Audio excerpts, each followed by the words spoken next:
حطيت معلقة سمنة وعليها بصلاية مبشورة، هسيبها شوية كده.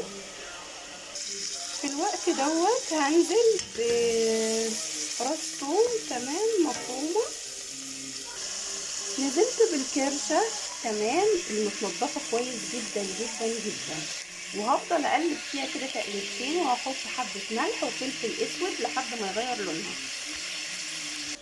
ضفت فلفل اسود بس معلش. وفي المرحلة دي هضيف معلقة صلصة، وبعدين هنزل بدورة صلصة طماطم. ضفت معلقة صغيرة ورق لوري، وضفت حبهان، قص حبهان، ونزلت بمكعب مرق. تمام، هقلب تمام وهسيبها